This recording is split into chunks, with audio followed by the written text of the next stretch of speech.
দুর্নীতিতে জর্জরিত বাংলা, চাকরি বাতিলের প্রতিবাদে পথে নামল কংগ্রেস।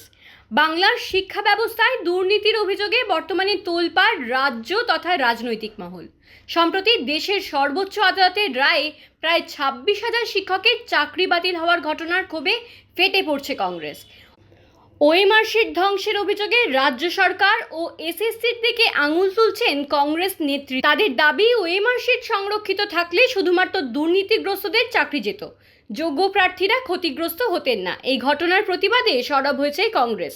সোমবার কলকাতা শহরের শরৎ বোস রোডে অবস্থিত এসএসসির অফিসের সামনে বিক্ষোভ কর্মসূচি পালন করেন কংগ্রেস কর্মীরা। তাদের মুখে ছিল একটাই স্লোগান, মুখ্যমন্ত্রীর পদত্যাগ চাই। কিছুক্ষণের জন্য পথ অবরোধ করেন বিক্ষোভকারীরা। জেলা কংগ্রেসের সভাপতি প্রদীপ প্রসাদ এবং প্রদেশ কংগ্রেসের সাধারণ সম্পাদক আশুতোষ চট্টোপাধ্যায় এই দুর্নীতি ও চাকরি বাতিলের তীব্র নিন্দা করে সরকারের পদত্যাগের দাবি করেছেন। তাদের মতে 100 দিনের কাজ, রেশন, শিক্ষা, পৌর চাকরি থেকে শুরু করে চিটফান্ড পর্যন্ত সর্বত্র দুর্নীতির পাহাড় তৈরি করেছে রাজ্য সরকার। এছাড়াও সংবাদ মাধ্যমের সামনে প্রদীপ প্রসাদ ও আশুতোষ চট্টোপাধ্যায় আরও কি বললেন তা তুলে ধরবো আপনাদের সামনে।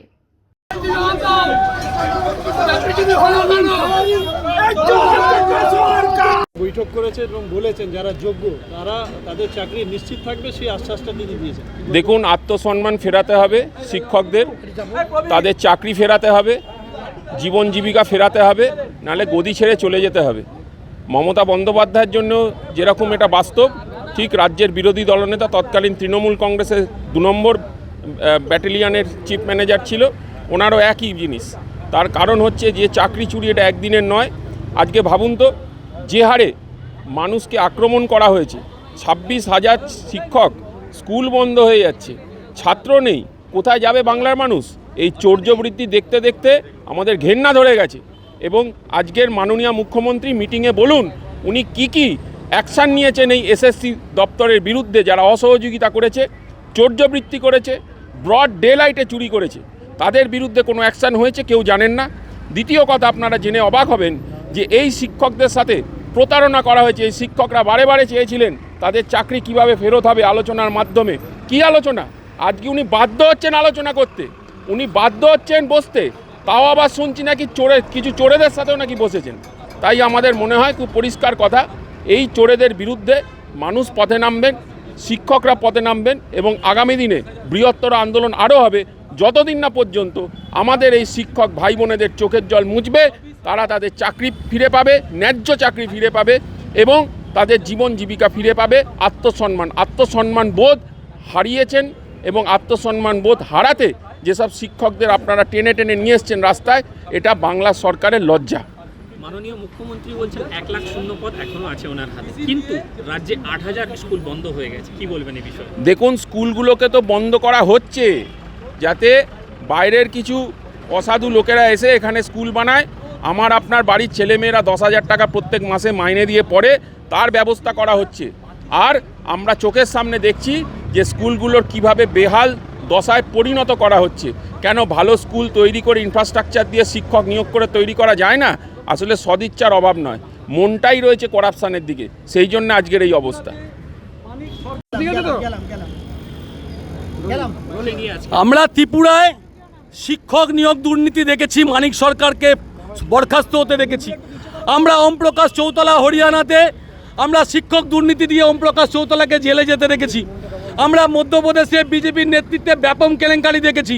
সব কেলেঙ্কারিকে ছাপিয়ে গেছে পশ্চিমবাংলার কেলেঙ্কারি দুর্নীতি।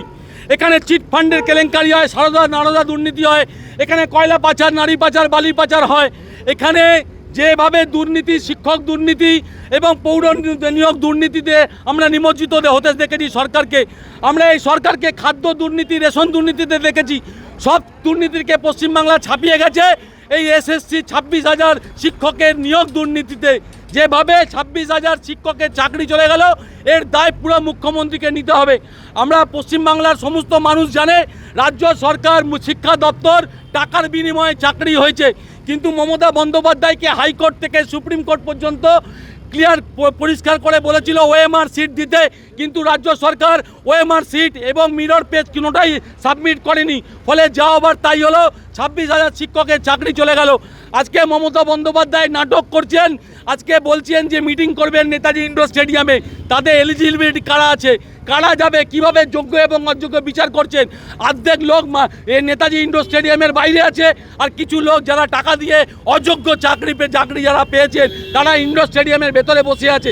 আমরা ধিক্কার জানাই মমতা বন্দ্যোপাধ্যায়কে, তার পদত্যাগ করা উচিত। রাজ্যের যেভাবে 26,000 পরিবার আজকে হাতে মুখে যেভাবে কালি লাগিয়ে দিলেন আজকে মমতা বন্দ্যোপাধ্যায়ের পদত্যাগ করা উচিত ছিল। সেখানে আজকে তিনি নেতাজি ইন্ডোর স্টেডিয়ামে ঠান্ডা ঘরে মিটিং করছেন। আমরা ধিক্কার জানাই। দক্ষিণ কলকাতা জেলা কংগ্রেসের পক্ষ থেকে আমরা চাচ্ছি যোগ্য বঞ্চিত লোকেরা চাকরি ফেরত পাক। আমরা মমতা বন্দ্যোপাধ্যায়কে বলছি, যদি কোনো জায়গায় লুকিয়ে রেখে থাকেন ওএমআর সিট, মিরর পেজ, তাহলে প্রকাশ্যে আনুন। প্রকাশ্যে আনলে তাহলে যারা যোগ্য প্রার্থী তারা অন্তত বাঁচবে, তাদের পরিবার বাঁচবে। অযোগ্যদের আপনি কি করবেন? তাদেরকে মালা দিয়ে সংবর্ধিত করবেন, না আপনি তাকে গলায় মালা পরাবেন, সেটা আপনার ব্যাপার। কিন্তু যোগ্য বঞ্চিত ছেলেমেয়েরা যেন চাকরি থেকে বঞ্চিত না হয়, সেটা আপনার ওপর বর্তাচ্ছে। আপনি ওএমআর সিট, মিরর পেজগুলো আপনি বার করে তাদের সামনে তুলে ধরুন। 26,000 চাকরি যাওয়ার পেছনে মুখ্যমন্ত্রী বলেছেন বিজেপি আর সিপিএম এর অনেক বড় ভূমিকা আছে। দেখুন, 26,000 চাকরি হাইকোর্ট থেকে নিয়ে সুপ্রিম কোর্ট পর্যন্ত বিচারপতিরা ওএমআর সিট চেয়েছিল। রাজ্য সরকার ওএমআর সিট দেয়নি। তার কারণ ওএমআর সিট দিলে দুধ কা দুধ পানি কা পানি হয়ে যাবে। কারা টাকা দিয়ে চাকরি পেয়েছে, কারা যোগ্যতার বিচারে চাকরি পেয়েছে। মমতা বন্দ্যোপাধ্যায় যদি তাকে ওটা প্রডিউস করে তাহলে হয়ে যাবে, তাহলে মমতা বন্দ্যোপাধ্যায়ের দুধ কা দুধ পানি কা পানি হয়ে যাবে। আজকে কংগ্রেসের নামে দোষ দিচ্ছে, আজকে বিজেপির নামে দোষ দিচ্ছে। এটা মমতা বন্দ্যোপাধ্যায় পশ্চিমবাংলার মানুষকে চোখে ধুলো দেওয়ার চেষ্টা করছে, নিজেকে বাঁচানোর জন্য চেষ্টা করছে। কিন্তু সে যুগে সে গুড়ে বালি, সেটা বাঁচবে না।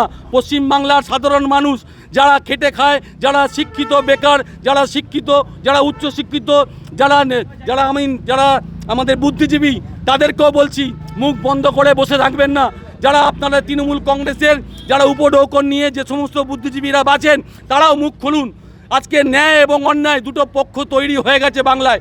আজকে ন্যায়ের পক্ষে যারা আছে, আমরা যোগ্য বঞ্চিত ছেলেদের মেয়েদের পাশে আছি। তাদের চাকরির দাবিতে আমরা যাব। এরপর দক্ষিণ কলকাতা জেলা কংগ্রেস আগামী সপ্তাহে আমরা ভবানী ভবনে রাজ্য সরকারের ডিএমের কাছে আইন অমান্য করে আমরা মুখ্যমন্ত্রীর পদত্যাগ দাবি করব।